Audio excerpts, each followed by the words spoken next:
जैसे कि हमारे लास्ट वीडियो में हमने भारती एयरटेल का टेक्निकल एनालिसिस किए थे, कुछ टेक्निकल लेवल्स देखे थे कि हमारा डेली बेसिस पे क्या स्टॉप लॉस हो सकता है, वीकली बेसिस में क्या स्टॉप लॉस सकता है, यदि हम ट्रेड लेते हैं, फ्यूचर बाई करते हैं, कॉल बाई करते हैं, तो उसमें हमारा स्टॉप लॉस क्या हो सकता है, टारगेट क्या हो सकता है।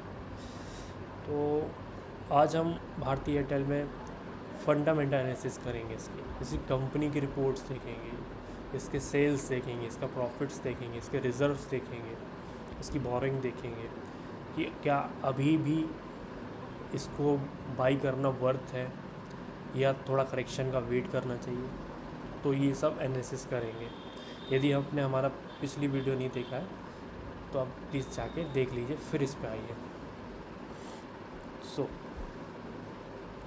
This is Bharti Airtel, current price 1898, market cap सामने है, स्टॉक पी 57 है। तो लोग कहते हैं 25 to 30 is fair, but in India almost 50 के आसपास सभी अच्छी कंपनियों के पी मिलेंगे।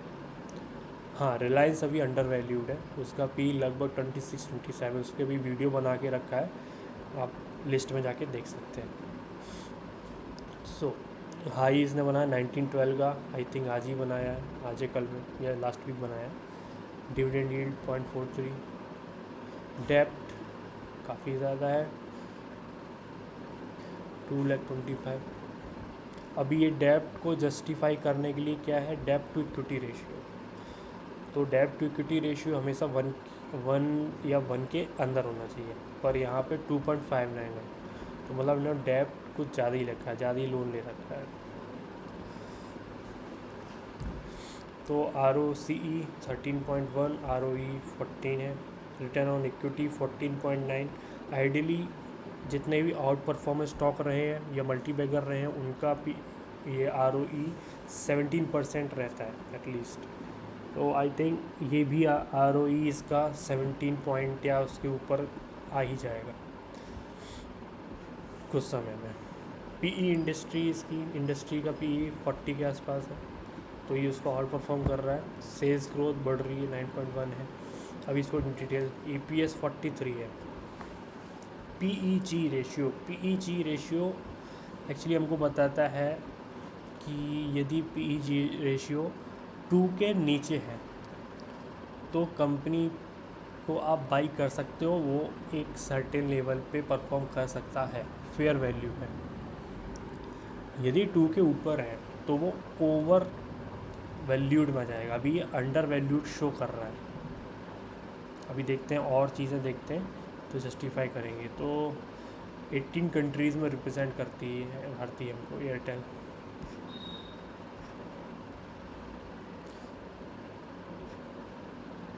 वर्ल्ड नंबर 3 पे है,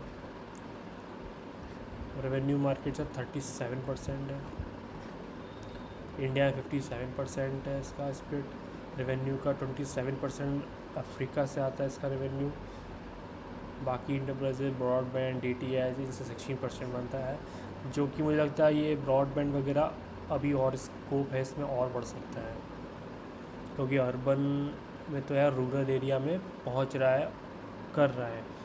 Bharti Airtel urban rural areas में ज़्यादा अच्छा कर रहा कंपेयर टू जियो।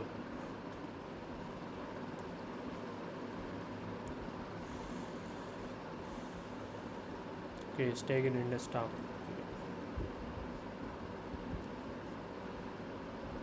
हाई डेप्ट है, और अगर इसकी सेल्स अच्छी है, रेवेन्यू अच्छा है, प्रॉफिट अच्छा है, तो ये डेप्ट भी रिड्यूस हो जाएगा। तो ये प्राइस टू बुक रेशियो, जब भी प्राइस टू बुक रेशियो हमने पहले भी डिस्कस किया है, इस लाइन के पास होता है, मीडियन के पास होता है, this is the best time two by stock. और ये अभी बहुत ऊपर जा चुका है, तो प्राइस जस्टिस करेगा क्या, देखते हैं नीचे। ये सब इसे कॉम्पिटिटर्स हैं। क्वार्टरली सेल्स देखते हैं, दिसंबर 21, जब से इसका प्राइस बढ़ना चालू हुआ है तब से continuous quarter on quarter profits sales बढ़ रही है। ऑपरेटिंग प्रॉफिट्स एवरी क्वार्टर बढ़ रहे हैं। सबसे अच्छी चीज़, प्रॉफिट मार्जिन 54%। तो जब भी 20% या उसके ऊपर प्रॉफिट मार्जिन रहता है कंपनी का, तो इससे पता लगता है कि कंपनी में कुछ एज है,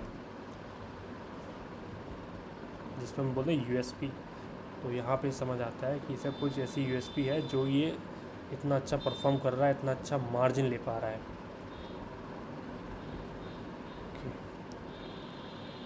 नेट प्रॉफिट कंटिन्यूस बढ़ा है और इस बार बहुत अच्छा गया दिसंबर में, 4x हुआ है। अर्निंग पर शेयर भी बढ़ के काफ़ी बढ़ गई है, 26 के आसपास। तो ये थी क्वार्टरली सेल्स वगैरह, ये था एनुअल डेटा। तो 2013 में इसकी सेल 76,947 करोड़ होती थी, आज वही सेल 1,62,704%। और इसका मार्जिन, जो प्रॉफिट मार्जिन है, वो 53% तक आ गया है। नेट प्रॉफिट भी बढ़ गया, बीच में नेगेटिव हुआ था 2020 में, वो उसको काउंट नहीं करेंगे, वो ईयर को ही काउंट मत करो। तो अर्निंग पर शेयर यहाँ पे भी ऑब्वियसली बढ़ा है। डिविडेंड पे आउट, डिविडेंड भी देना चालू कर रहे हैं, प्रॉफिट अच्छा आ रहा है। रिजर्व्स, यस, रिजर्व्स 84,000 है। Long term borrowing, long term borrowing 2023 पे पीक पर थी, अब वहाँ से ग्रेजुअली डाउन आ रही है। शॉर्ट टर्म बोरोइंग बढ़ाई गई है थोड़ी सी, कोई इशू नहीं, शॉर्ट टर्म में निकल जाएगा।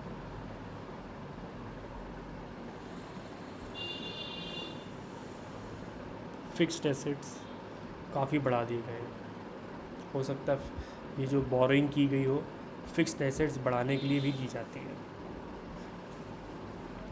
नेट कैश फ्लो काफ़ी अच्छा था लास्ट मार्च में, इसमें थोड़ा कम हुआ है। मे बी सम R&D चल रही है, क्योंकि 5G में सक्सेसफुली लॉन्च करने के लिए या फिर उसको एक अच्छे लेवल पे चलाने के लिए भारतीय एयरटेल भी लगा हुआ है। तो ये जो कैश फ्लो में भी उधर जा रहा हूँ। ऑपरेटिंग एक्टिविटी में देखेंगे अगर, इस users performing manufacturing capital, R&D वाला किधर है, investing,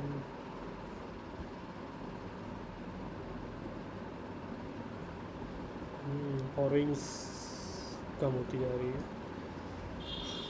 debtors date 12, ROC is good, promoters holding है अच्छी, 52% के ऊपर है। FII ने अपना स्टेक बढ़ा रहे हैं, ग्रेजुअली बढ़ाते ही जा रहे हैं।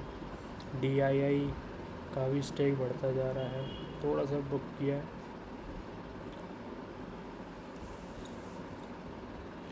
So this was it. तो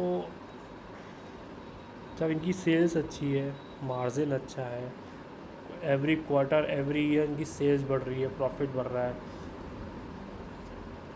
बस इशू बस एक ही था, depth too much, depth ratio 2.59। यदि ये कुछ सालों में 1 या उसके नीचे आता है तो इस पर कॉन्फिडेंस और बढ़ जाएगा, तो ये प्राइस और भी ऊपर जा सकता है। For now I think we have to wait for some correction, और if you want to invest with a tight stop loss, stop loss आप जानने के लिए पिछला वीडियो देख सकते हैं। तो आज के लिए इतना ही, थैंक यू सो मच।